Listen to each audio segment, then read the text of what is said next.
I'm ready whenever you are, James. Okay, do we give it 5 seconds or? We're recording.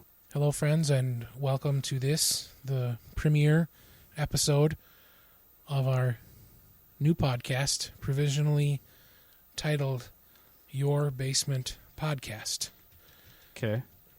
Broadcasting to you via this digital medium from our satellite in orbit around the planet Cholesterol. With me, I'm... Are you going to do this every time? Are you going to have these wacky hijinks every time to intro? Well, this podcast, I am dedicating it to a more elevated level of humor and weirdness. Okay. We're breaking out of a shell, at least I am. Yeah. Trying to break out of a shell. I should introduce myself. I'm James, and with me, as always, for the first time, is my co-host, Matt Gamble. Hi, James. Hi, Matt. It's been a while. It feels like it's been a while. It has been a while. We have recorded two episodes of our former podcast since September. Yep. So it was getting a little rough. I know that I was feeling a little restricted by the format. Maybe lacking a bit of enthusiasm for it. How were you feeling, Matt? I had no issues with the format. Oh, okay. Is this a welcome change or no? I'm not. I don't have an issue with the change. Like I have no problem with changing up the format and the stuff that you've talked to me. I have issues with changing up the title. You don't want to. I like the idea of changing the format of the show. I'm not super into changing the title of the show. But if we're not doing the high and low format, why are we calling it the High and Low Brow Podcast? Because it's the show we've done for 8 years. Okay. And I like, again, this is you're throwing things at me, so maybe there's more to what you've want to do that will convince me to change the title, if that makes sense. Well, Your Basement Podcast is only a provisional title. Yes. I like that better than the other two you had thrown out previously. Adventures in Videos. Yes. Which was my paying homage to a video store chain that existed in the early 90s here in town. And then the Time and Time film blogcast. Yeah, did not like that one. Okay, Adventures in Videos wasn't bad. But it wasn't bad. I just it didn't grab me. You didn't like the Time and Time? That one I had objectively disliked.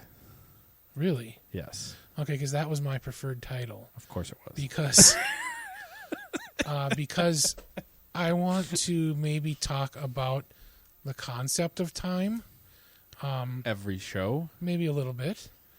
And because the mediums, film, they are... what is a film? A motion picture is a series of...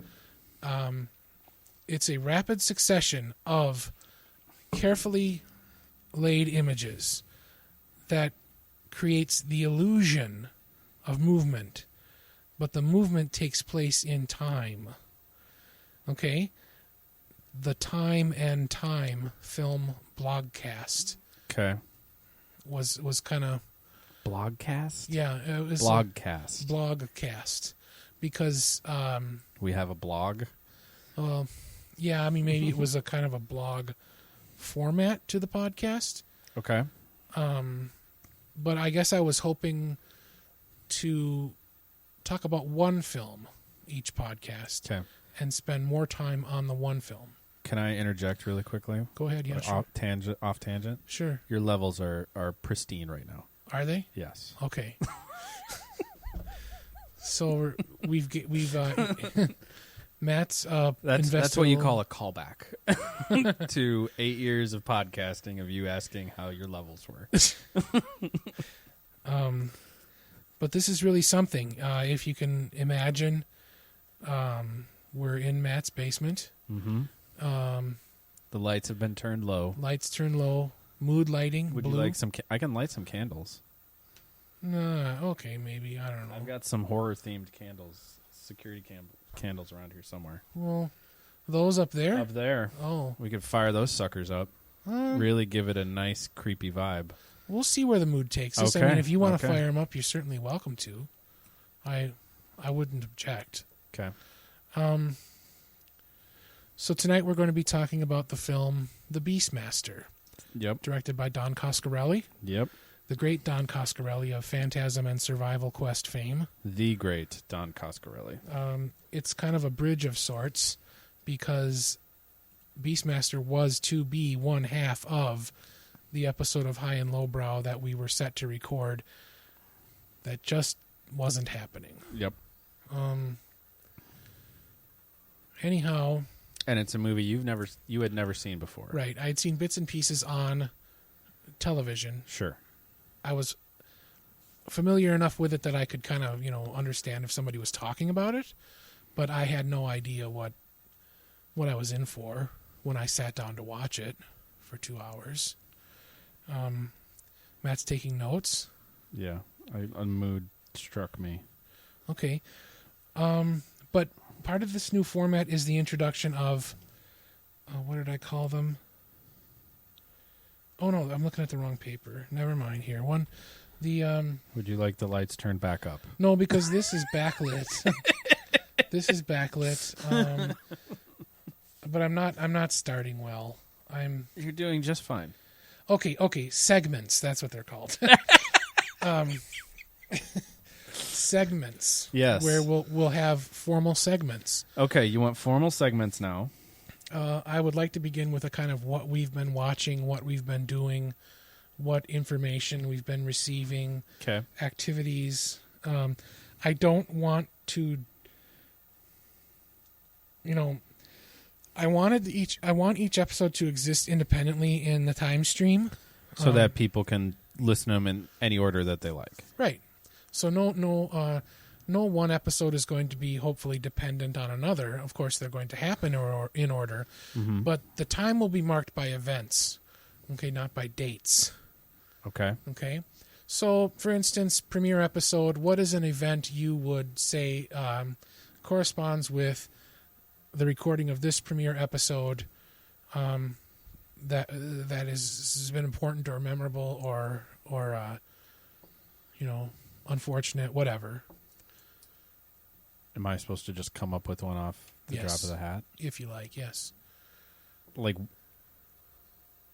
you mean like what event marks like this episode for me right now? Yeah, or I'll give you an example, okay? Okay. So I will not say what day it is or what date it is, okay, or even what time we're recording this. Mm-hmm. It's May 19th, 2016. But I'll say that the most exciting I did not take that pledge, James. Okay. Well, the most exciting thing that's happened. See, this is like where I introduce humor and weirdness. Yeah, I'm good. I'm ready. I found out this week that I have an umbilical hernia, which is like a perforation in the muscles of my belly or something, and it's like stuff is poking out. Okay. And that's real. Okay, that's true. And then the departure from the truth, but nevertheless a piece of the story, is that the only treatment available is to wear a matching set of lace bra and panties. Okay. That's it. And there are going to be humor highlights. Okay, so... Oh, I'm looking at the wrong thing again. I shouldn't have brought a notebook and a phone. And a phone. Okay. With notes in the phone. Right. So humor highlights. Humor highlights. That's going to be one of the segments that I'm going to participate in the humor highlights. It's original works of humor, original humorous works of truth. No. Works of truth and fiction, works of absurdity. For instance, this is a story that's half true. Okay? Okay. The first half is true. Uh-oh. What did I do? The first half is true. The second half is not. Okay? So, beginning. I was in the 7th grade. Okay? Mm-hmm. I was in gym class. And the local, Bloomington Athletic Association or YMCA or what have you sent a guy to the gym classes to teach all the kids how to play wheelchair basketball. And it was, an athletic activity, mildly competitive activity, but I think the real aim was to show you that, hey, people with physical limitations are athletes too, or can be athletes too, and they can still have fun and be healthy and everything like that. So this guy comes and he's teaching us wheelchair basketball, and it's kind of like with those sports wheelchairs with the slanted wheels, if you've seen those. Yep. Okay. I think they probably made an appearance in Murder Ball. They did. And we were learning to use the wheelchairs. Is this going well, or is this... This is going fine. Okay. We were trained to use the wheelchairs and trained to play basketball while using the wheelchairs. We were trained to play wheelchair basketball. Gotcha. Everyone was tasked with rolling the wheelchair toward the hoop, the net, the basketball net, and shooting a layup, seeing if they could land the ball in the basket. Mm-hmm. I was the first student in class to throw the ball and make it into the basket. Okay. And after the class, the guy from the Athletic Association told me that I was in 7th grade, one of the most, I suppose, like naturally proficient wheelchair athletes he'd ever encountered. Okay. And that's why I drink and drive. You love absurdism. Does that make sense? Sort of. Okay. You see what I'm saying? Yes. Okay. So story number 2. Okay. This is entirely fiction, right? Okay. So story number 2, entirely fiction. This is from the time in my life when I was an international spy. Mm-hmm. Okay. And I was in a foreign land, we'll say Spain, and I was eating soup at an outdoor restaurant. Now, there's that wonderful thing when you go to the restroom to wash your hands or whatever, and you return to the table and the food is there. Mm-hmm. That's always nice. It is nice. Okay, you come back to the table and the food is there, but in Spain, at the restaurant where I was eating soup, there was a man standing there, okay, balding, wearing a white linen suit and tinted sunglasses. Mm-hmm. And he needed to extract information from me because I was an international spy. Yep. Okay, in order to do this, he didn't attack me, he didn't threaten me, he played a psychological warfare game in which he said to me, something has been done to you and you don't even know it.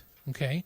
And I'm sitting there and I'm eating my soup and, we're discussing things sort of James Bond style and whatever, and I'm trying to figure out, have I been poisoned? Has someone I love and care for in another place been attacked or kidnapped? At which point he pulls out a Polaroid picture of himself taken moments before I returned to the table with his pants unzipped and his penis dipped into my soup. I don't believe that's fictional. That one is totally fiction. I don't believe you. But just sort of... In fact, I think you were the man with your penis in the soup. So, yeah, so, I mean, that's what I'm aiming for. I don't know if that's the kind of quality you're looking for, or okay. Is this the kind of interesting content? But anyway, the anchor of each program will be a discussion of some film, book, television program, event. I don't know. But the first one, everything was true up until the point where I said the guy from the Athletic Association approached me after the class. Okay. I did make the first basket in the class. Nice. Okay. So, and then the other story was indeed entirely fictional. So I was hoping you would contribute with a segment of your own creation. I'm just supposed to make one up on the spot? Not right now, but in the future, if you like. Come up with a segment. Yeah, a segment. Okay. And anyway, that segment was called Humor Highlights. Got it. Okay.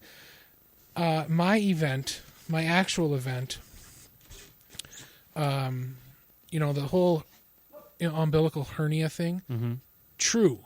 Yes. Bra and panties, not true. Okay. Okay. today, entirely true. Today's event, I woke up this morning very early, and I went into the bathroom. I turned the light on in the bathroom, and in the sink was a spider. Okay? Without a second thought, I filled my hand with water from the faucet, and I washed the spider down the drain. Okay, so the spider probably drowned. I mean, he maybe got washed down into the sewer or something. Maybe he survived, but he probably didn't.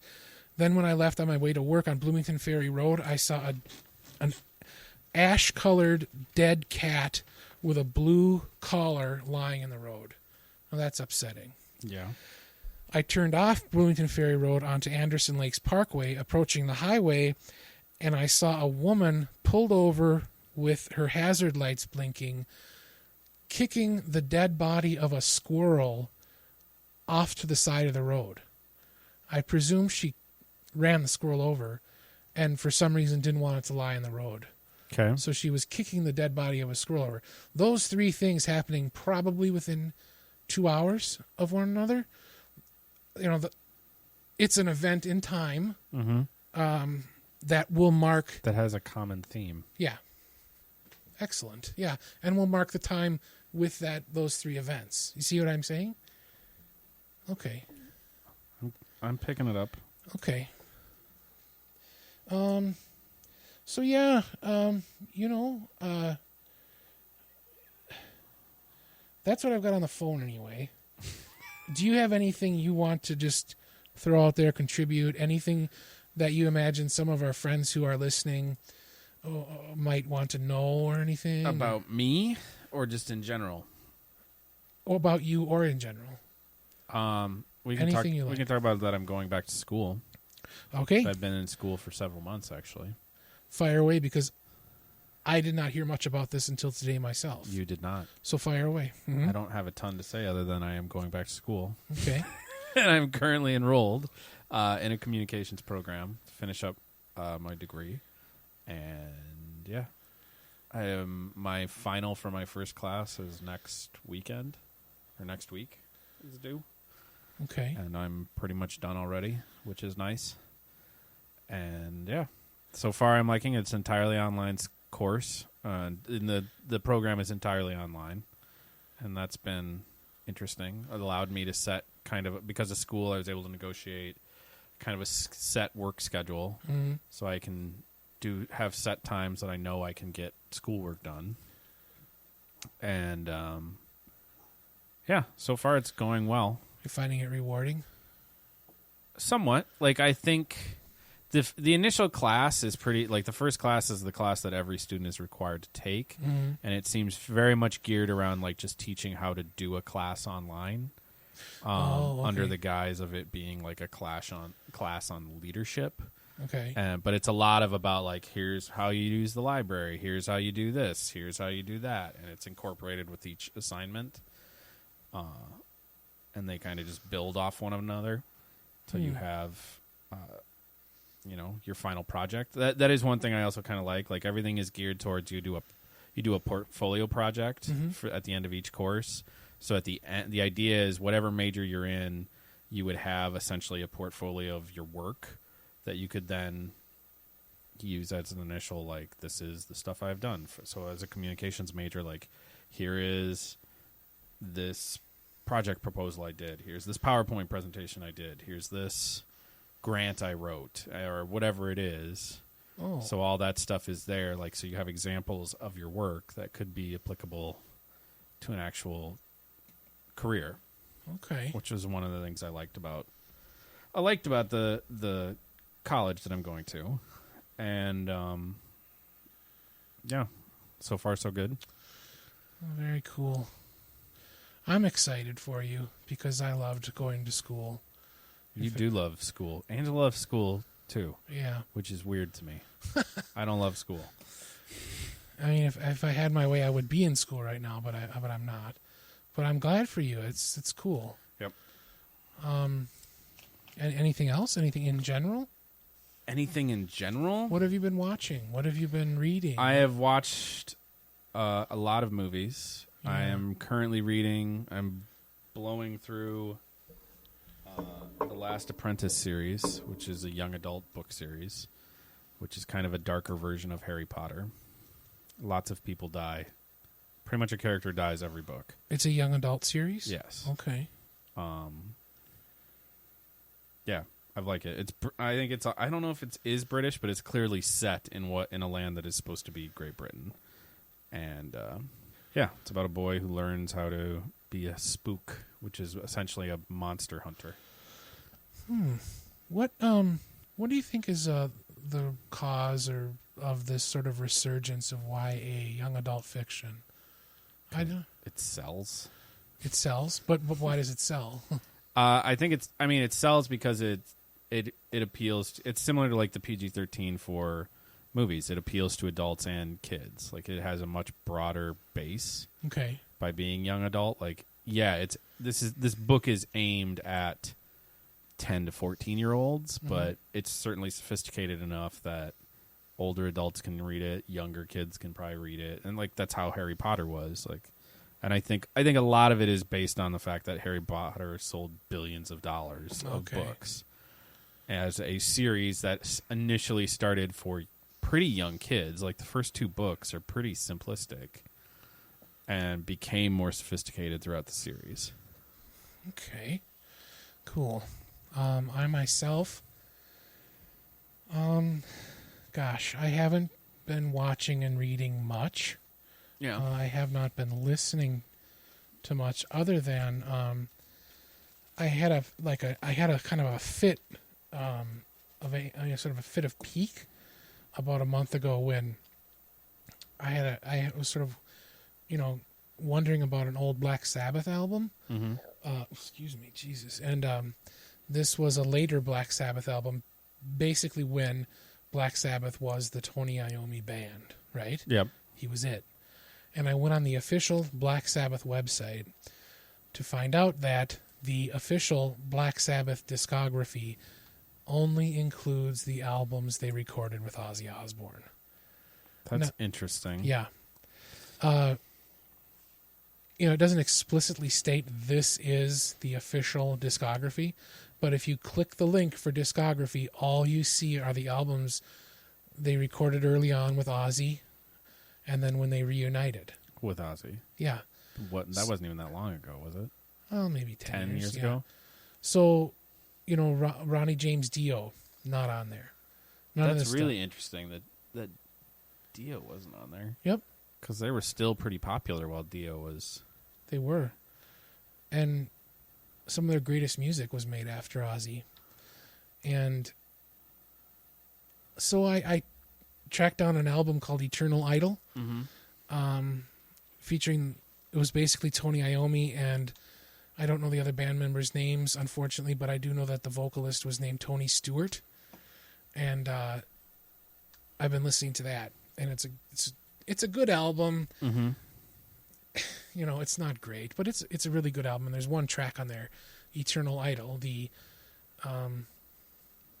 eponymous single. What would they call those? The title track. That's what they're calling it. Yeah. The title track, Eternal Idol, is an incredible song. So I don't know. It's just been the consumption of media. I say, oh, it's uncool, but it happens. This is kind of part of what we're recording about. Mm-hmm. That's what we've always recorded about, maybe.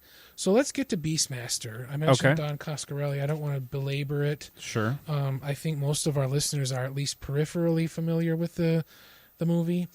Let's just talk. I'll just describe in the broadest terms the plot. Okay. We have a group of people who are sort of.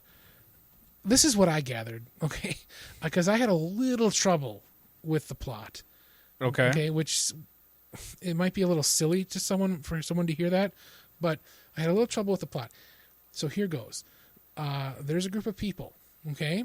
There's a king and there's an evil wizard. Yeah. Okay? They are kind of harassed on all sides by a barbarian horde called the Jun. Okay? Yeah. And they wear like these elaborate winged masks, and they're very horrifying. And I think the evil wizard betrays the king and then enslaves the people of the town or the kingdom, this small kingdom, and then sacrifices children to appease the Jun. That's kind of what I think is going on. Sort of, yeah. I mean, he's sacrificing to a god. I'm assuming the Jun worship the same god. You're right. The cult of R. Yeah. Yeah. I would assume that's kind of like it appears like he is somewhat like the de facto leader of the Jun in some way, like, or at least he's the religious leader of them. Because they seem to operate however he wants them to operate. The Jun. Yeah. Okay.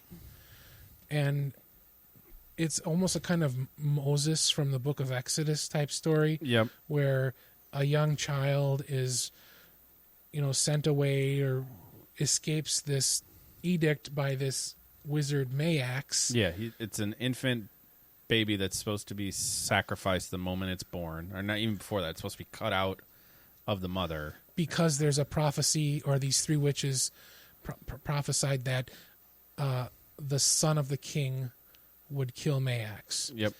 And so, just like I think Pharaoh, he wanted to round up everybody and kill him. I think that's how it went. Correct. So, and of course the young prince escapes and grows up on his own, ignorant of his history, and becomes the Beastmaster, played by Mark Singer. He's the star of the film. Mm-hmm. Right before he really got big. With V, and there was something else he was big in. He was on a soap opera of some sort. Oh. Where he blew up. It was all around the same time. Dallas, that's what he was on. Dallas, okay. So but yeah, he was on that after I think after V. So on its face, a pretty simple sword and sorcery adventure tale. Mm-hmm.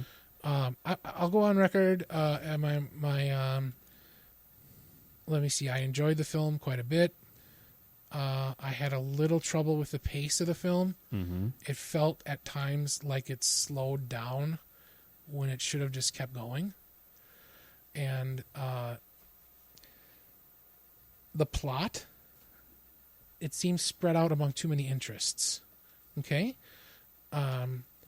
What are your initial thoughts on Beastmaster? I enjoy Beastmaster. I don't like it as much as like other like sword and sandal kind of, or sword and sorcery films of the day. Like I like Crawl better. I love Conan. I think Conan the Barbarian is better.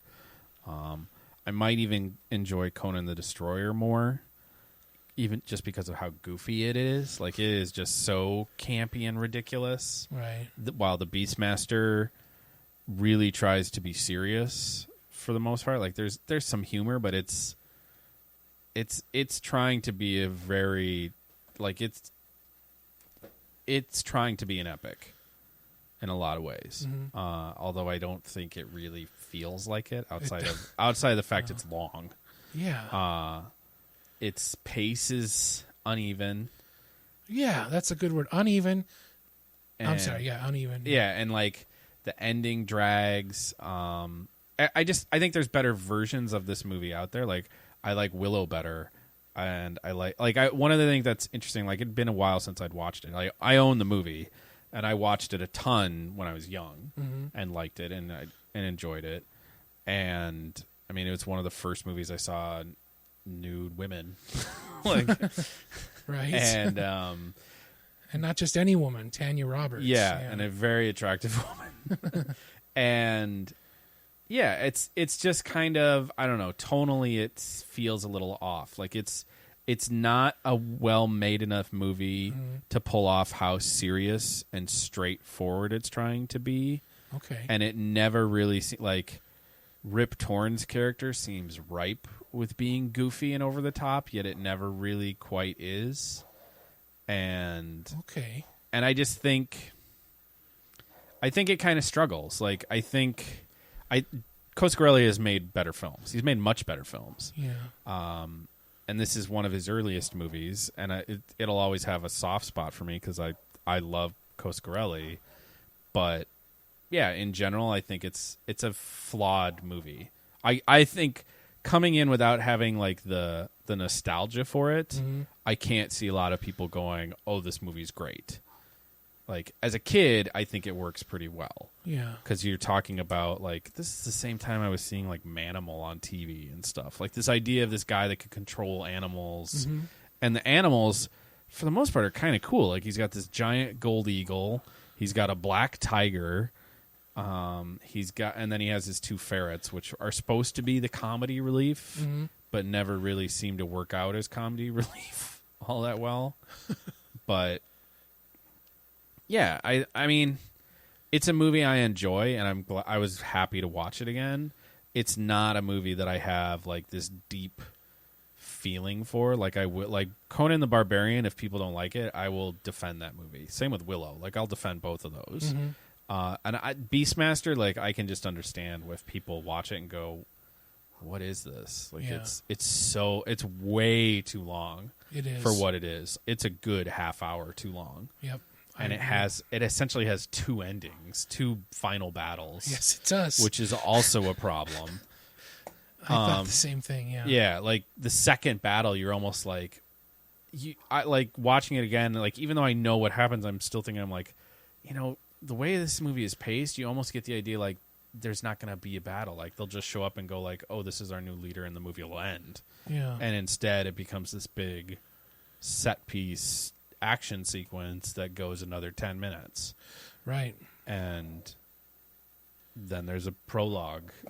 And then there's yeah, it's a movie I think can be made better. Like it's a product of its time in a lot of ways, especially that run time. Like they wanted those sword and sorcery epics to feel big and long and serious when everything else is 90 minutes. And I think it struggles. I think I think you're right. It would have made a better 90-minute film. I think stopping the narrative so you can show like the 4th panoramic view of the vulture or eagle or whatever flying over the horizon. I get that you're representing like a passage in time or a change in locale, but it slows things down so much that it kind of derails the story. Well, it's a long setup to him being an adult. It's a really long setup, 20 minutes, I bet. Yeah, and then okay, so there's pace. I think there's pace issues and there are plot issues, and what bothered me with the plot is that you're right. It had 2 endings, and it didn't need to have 2 endings, and they should have unified the threat. The Jun and the evil wizard should have been confronted at the same time. Okay, and then they introduced too many different players. I still don't get what those vulture people were all about. I don't get them. They were the Deus Ex Machina that could win the final. Like that's what they were there. They were there to win the final battle. That's in fact exactly what I wrote. Except, like he used possibly the most evil creatures in the entire movie. Yeah. To win the battle, like they're tonally they are odd and it doesn't make sense. And especially when the person they kill is like some wretched poor guy. Yeah, some little dwarf halfling guy that just seems like, oh, he just got caught. There was nothing about that guy that made you think he deserved the fate he got. Right. So it makes it really hard for you to ever think those creatures are anything except like these unholy killing machines. Right. And it's an odd choice. Like I can see why Coscarelli, like that kind of gooiness to the way they kill things screams Coscarelli. Like that kind of weird death sequence, he kind of likes that kind of stuff where it's uncomfortable and outside your like what you would normally see. Yeah. Especially in this kind of film, like that would be an unusual death even in a horror movie. That you have some bird creature wrap its wings around you and essentially dissolves you and eats you. Yeah, you turn into like yogurt or something. Yeah, like that's a gooey, gross death that seems way out of place in this movie. And when they return and they save the day, it upsets the moral physics of the film, and it's like it brings back some creatures that had no other effect other than kind of making a bizarre scene for the Beastmaster to fight his way out of earlier on. I agree. Like, they were there to resolve the final fight when, I think you could have done it even if you just did the moat. Like, the moat explosion could have explained winning the battle. Yeah. Like, you won it through guile. Like, I don't think that's a problem. No. And I don't know why it needed to be... Like, you could have done that where it wipes out most, and then you have the Beastmaster fight with the main guy, and that's it. Like, he triumphs over him. With the help of his animals. Yep. And you're good.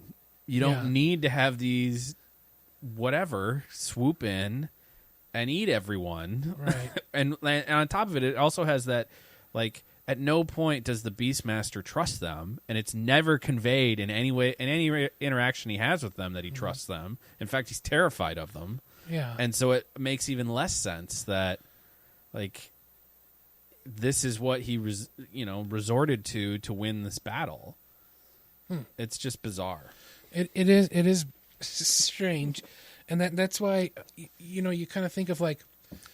You need to have like a unity in the plot, and it really helps to have, I guess, what would you call it, your main plot, and then you can go around in a bit of subplots and everything, but it felt like there were too many pieces that didn't get unified by the ending, that weren't unified by the ending, too many kind of unknown threats that. They had too many villains. You had those bizarre kind of like leather-clad unfortunate souls who were turned into madmen coming out, and then you had these sort of bizarre acolytes of Mayax who were after them, and then I didn't understand Beastmaster. His name was it Ra? What was it called? No, his name is Dar. Dar. Ra is his cat, is his black tiger. So Dar, Can I interject this? Yeah. The names in this in general are terrible. Okay. Like, they're all just like they're single, like caveman names. Yeah, they're like single syllable names. Yeah, it just, and it makes it hard to remember them, and like the fact that the ferrets are Kodo and Podo, like, is just like it just felt like the most rushed naming job of pretty much everyone in this movie. And I got the feeling about a half an hour into it that the naming like that and the almost total lack of dialogue for a big chunk of the film was so they could translate into as many different languages as they could. Yeah, I agree with that. Like, I wouldn't be surprised. Like, the overdubbing on this is not great. Yeah. For a lot of the characters, I think outside of Mark Singer and Rip Torn, like, the rest are pretty bad. Where they just, like, it felt Italian almost the way they were making it, like that it just wasn't matching up with what they were like. Like, I'm trying to think. John Amos. Yeah, Seth. Like, it's clearly him voicing his character, but at the same point, it's just slightly off. That you're just like, this. It's like the first Mad Max movie. Yeah.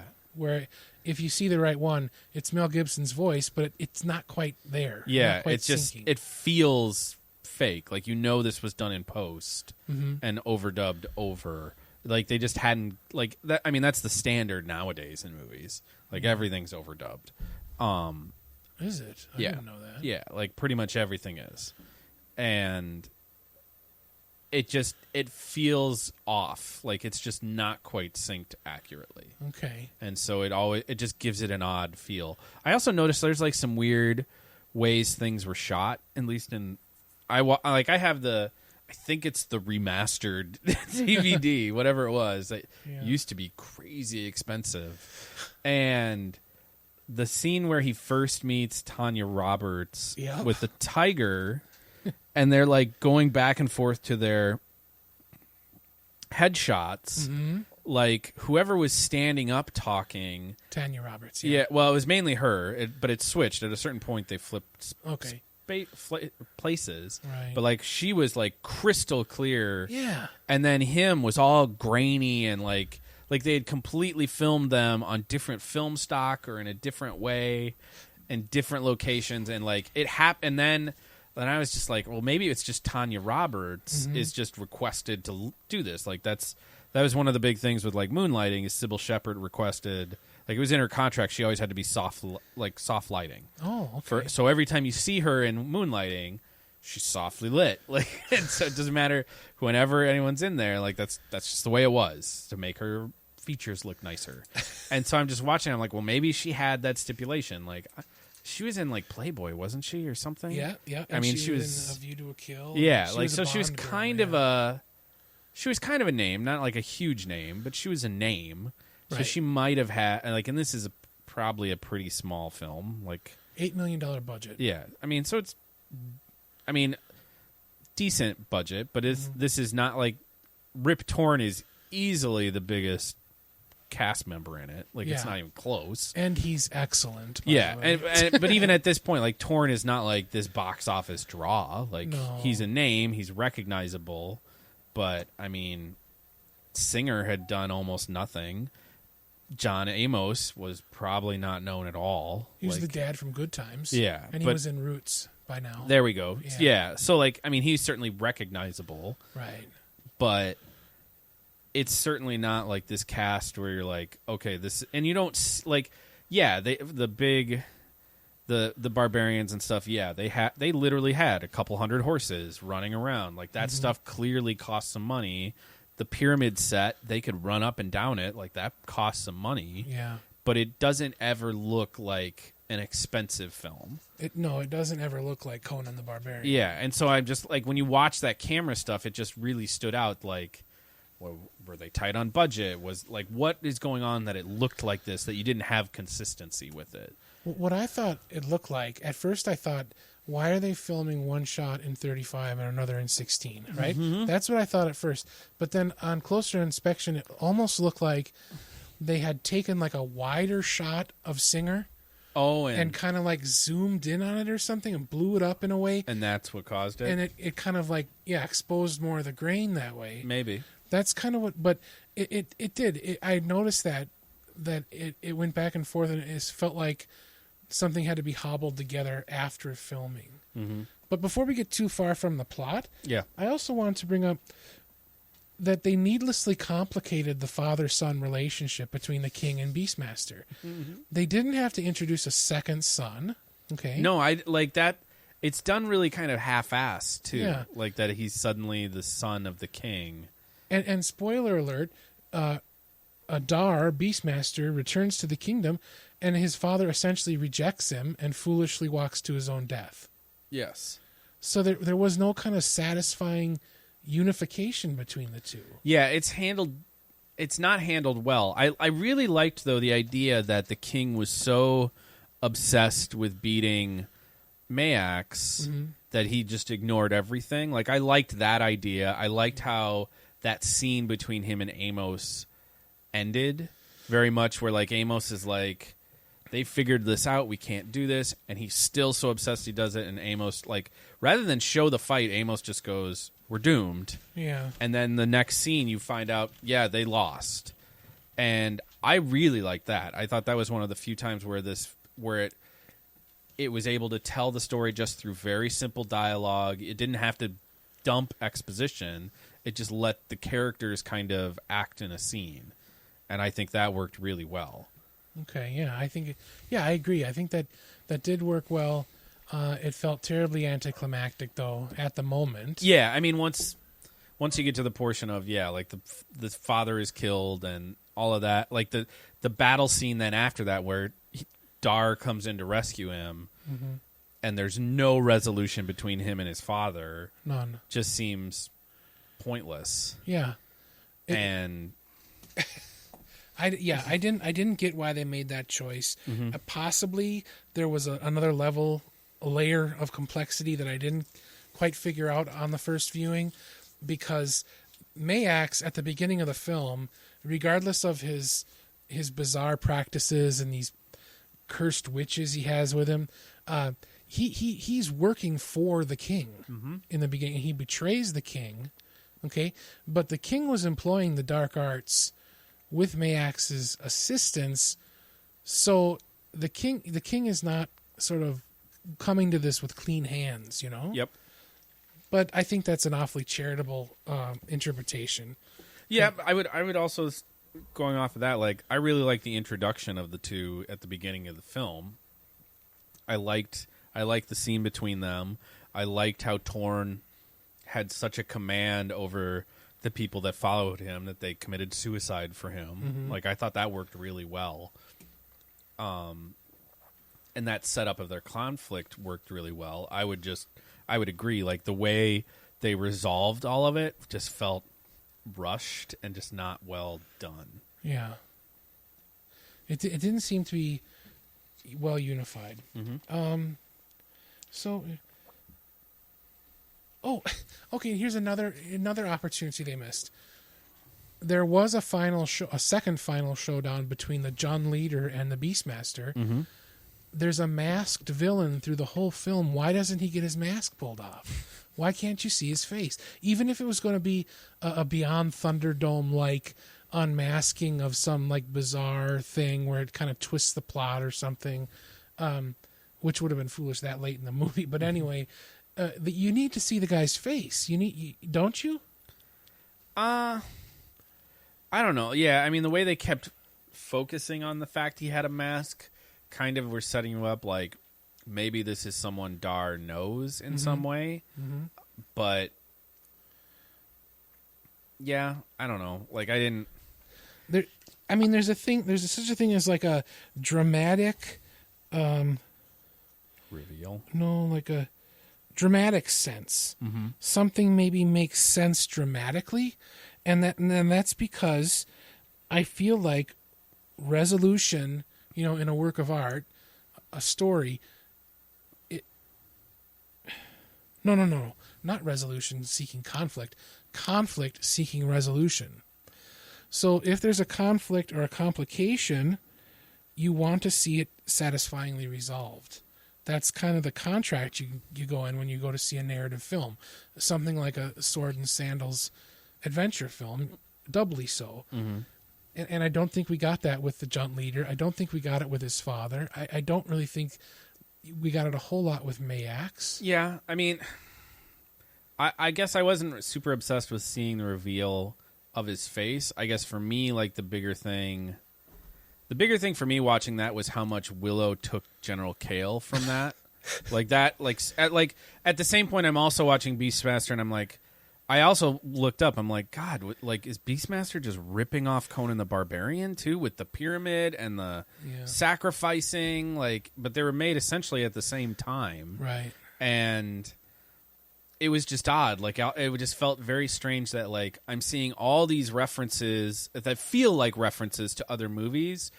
I mean, certainly Willow, I think, is clearly pulling from this in how the Jun leader looks, barbarian leader looks, and General Kale. Mm-hmm. But I think, like, how this is, this priest and all these people that worship him and this barbarian horde that follows him, and that it's sacrifices on top of a temple, that is also exactly what happens in Conan the Barbarian. Mm-hmm. I think is more just a testament to lazy screenwriting by both of them. Like, this is super, or cliches of the genre. Okay.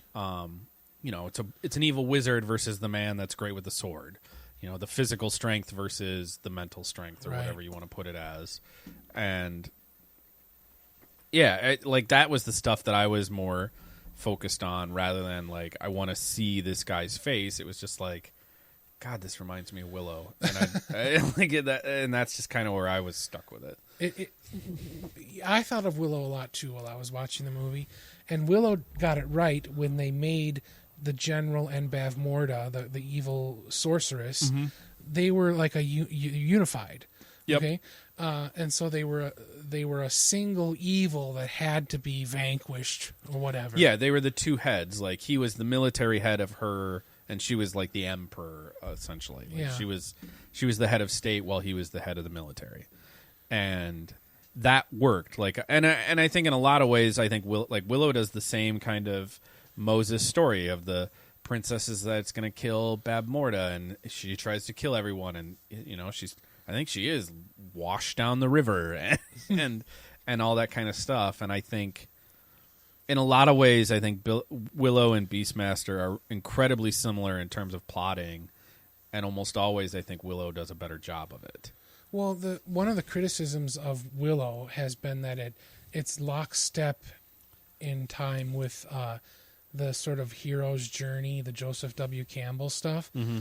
And I wonder how influential that was at the time, that maybe that's why they all seem to rhyme with one another. Well, I mean, Lucas has said how much he was a fan of that. I mean, that's essentially the framework of Star Wars, is the hero's journey. Like, Campbell is clearly influential to Lucas.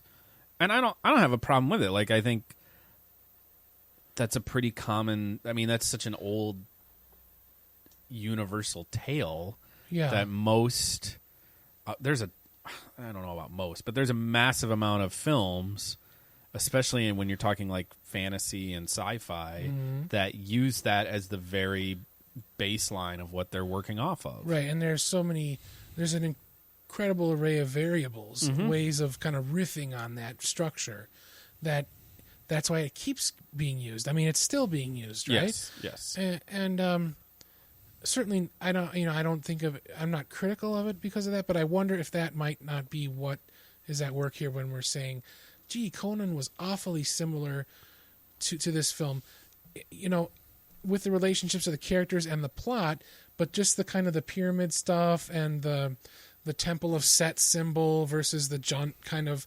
bisected sun symbol. It's maybe just bad luck, or maybe just they were churning out stories at that time. Yeah, I mean, like, they're all basically pulp origins, where you're all working from a very similar like baseline, and then just how far can you go with it. And I think, like, clearly Conan had a bigger budget to work with. Right. It helps that, like, I will say this, like, I think Mark Singer looks great as a lead, like that lithe kind of hero. Yeah. He looks dangerous. Yeah, he's terrific. Yeah. As opposed to like Conan and Arnold, who's this just monster. Like, I think both of them work really well as like effect. Like, I don't have any problems with that. I just think like Conan clearly, like, I don't know what its budget was, but it feels like a big movie, and you feel like every dollar is on screen, and that's just not the case with Beastmaster. It just feels like I like the effort of it, I guess. I just don't know if the execution always nails it. Okay. And I don't like, Singer does not, like, as much as people make fun of Arnold and his charisma and his acting, he's a force on screen. Like, whatever reason, it works. Yeah. And Singer is just not. He's like, he doesn't. He's a lead. He's been a lead like in multiple things, but he's never like a charismatic lead. And I think Arnold is. Okay. Yeah. I mean, I would think I really loved him in V. And I thought he was terrific, and I liked Beastmaster enough that I'm going to check out the sequels. But yeah, he's not in that the character's ambiguous, but Dar is not quite a hero, not quite an adventurer, and he's not quite the sort of epic character that the film seems to want you to think he is. Yeah, I would agree with that. So, like, and this is this Coscarelli's third film? No, fourth. This is after Phantasm, which is great. Yeah. Oh, yeah. Like, I mean, Coscarelli, I am a fan of his work. I think he aims really, really high, and when he's good, like, he's really good. And he's doing stuff that's way out there and really cutting edge and really pushing boundaries. And I just don't ever feel like that from Beastmaster. Yeah. It just feels cliched. Like there is dozens of these movies that came out in the early 80s. Dozens. Yeah, Your Hunter from the Future. Deathstalker, we watched those. Yeah, Dragon Slayer, Lady Hawk. I mean, there's tons of them. And, like, this movie, like, it seemed like every time it took a step forward, it took a step back. Like, there would be something to be like, okay, that's really cool, that's really neat. And then it took 15 minutes to get to the next really cool, neat thing. And you had a lot of stuff going on, but not really any plot progression. And... yeah. The loincloth choices were dubious, and like they look like table napkins. Yeah, it was just like, honestly, they all looked like Grace Jones's outfit in Conan the Destroyer, which was supposed to be kind of ridiculous. And yeah, it's a little weird.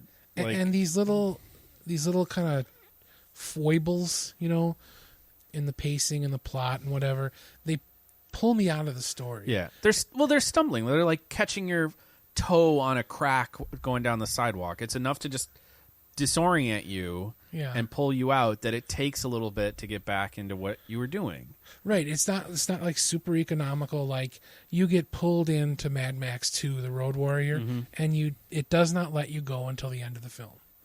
This one, I kind of felt like I could put it on pause and go make a sandwich, and I wasn't kind of falling out of the rhythm of the film. Well, and I think that's, I think that's probably why it became pretty popular, had a pretty big cult following, played syndication forever. It was on HBO forever. It was on every single pay channel, like TBS and all of that, TNT. I play it all the time, and I think it is because of that. Like, you can kind of pick it up and put it down whenever you want, and you're not going to ever feel like you'll see something pretty decent, and then the moment it gets kind of boring, you're like, okay, I can go do something else. Like, it's not, inoffensive isn't quite the right room, but I guess maybe it's not super engaging. Yeah. But it's at no point is it really, like, I'm never put off watching it. No. But yeah, it just never really quite hooks you in. You're like, I can't wait to watch Beastmaster. Right. It's just it's Beastmaster. Well, I think we did it justice. We got a nice Hopefully. discussion. That was my aim anyway. So I remember we said that the episodes were to exist independently. Sure. I lied. Okay. I think I misspoke because I want to present the subject of the next episode. Okay, I don't ever get a pick. Yes, you do, but I think you told me to take care of the first few. Take the lead, and you said the first few films or something like that. And... kind of however you feel. Okay. Well, there is another film for next time. And there's a bit of drama. You've got like an envelope you're opening.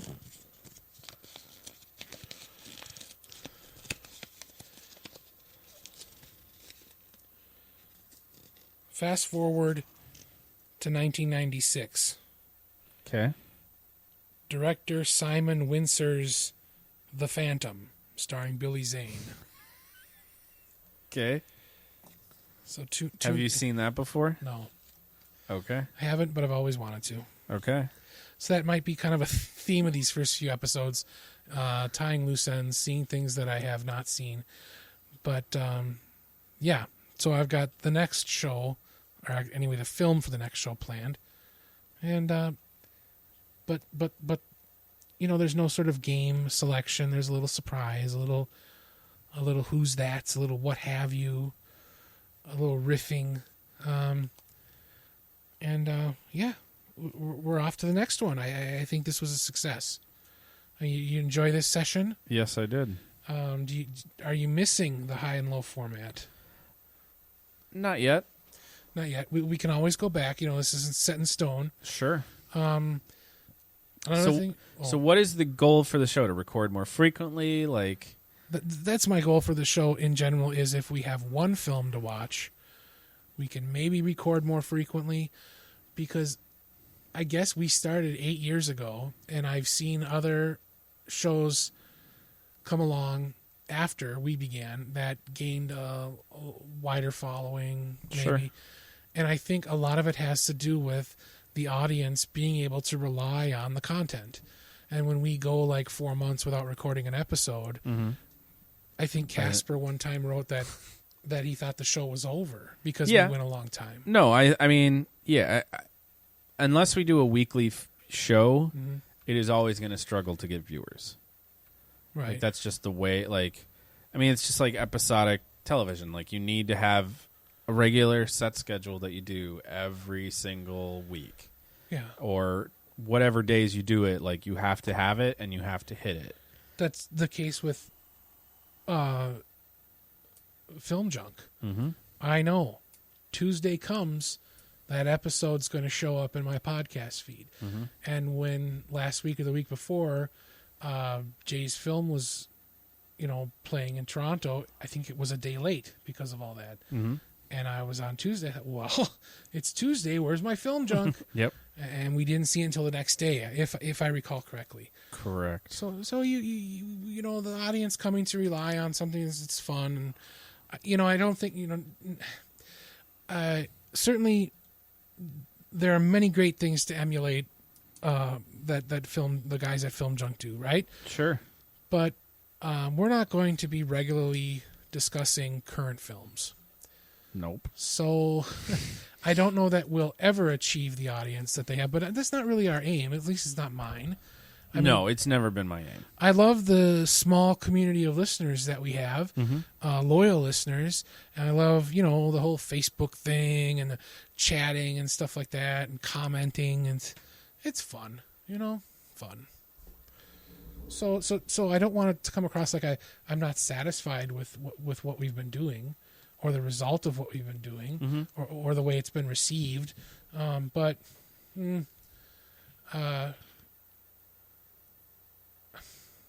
I guess we could serve our audience better. I would agree with that. Okay. So 1996 is The Phantom. Okay. Anything you want to say? Anything, I do not have much to say at the moment.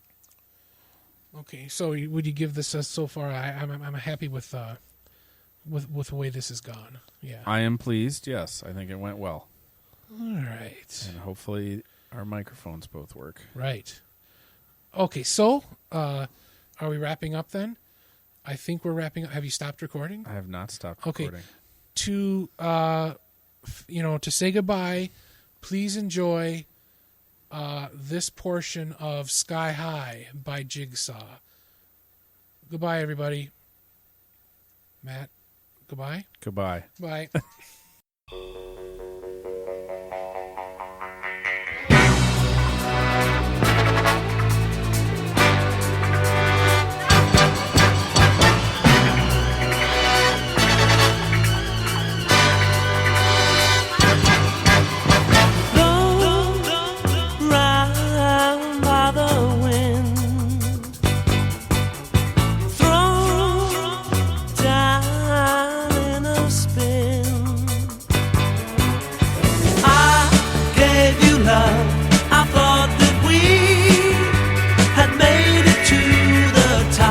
I gave you all